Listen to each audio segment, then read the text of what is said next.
we're going to take a look at this Slaymaker lock. It's one of the locks that I got from Jeff Moss in a trade with him. Jeff, I really appreciate it. There's a nice Slaymaker logo right there on the top. Genuine pin tumbler. Number 66, made in USA. No, I think I'm going to do something different with this lock today. I haven't raked a lock open in forever.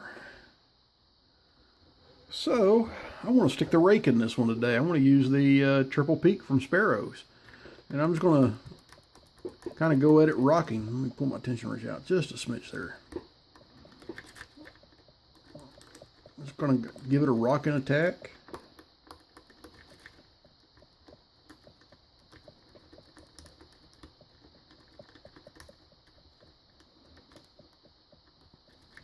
So that's another way to use this rake. You don't have to sit there and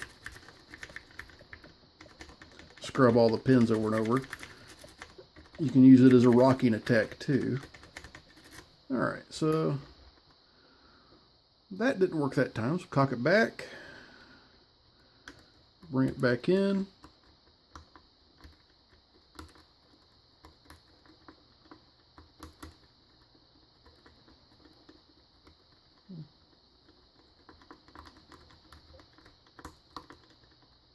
There we go.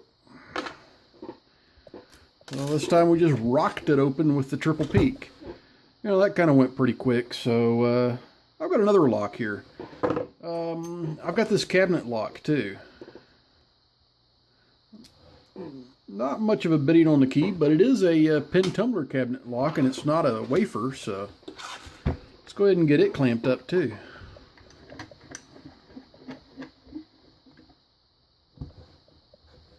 Okay. Just make sure it still works. I don't have it clamped up too tight. Yep. Okay, and I can pick it either direction. Yeah,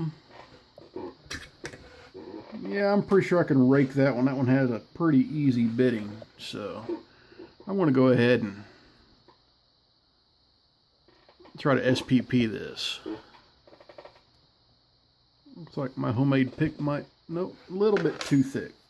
I need to take a little bit of sandpaper to that guy and thin him down some.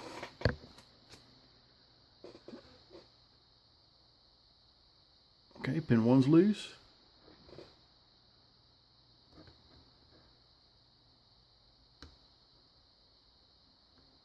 Okay, actually this 25 thousandths is a little bit too thick to go all the way through there. So I'm going to go back to my homemade pick, my other homemade pick. And I want to go from this ledge right here.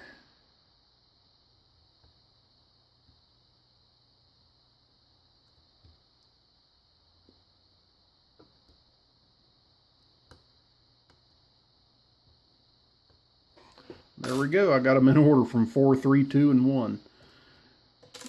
Alright guys, that was these two little locks for you today. Pretty fun little picking. Not that bad to get into. So, everyone, stay safe, don't do anything illegal, and please, like and subscribe.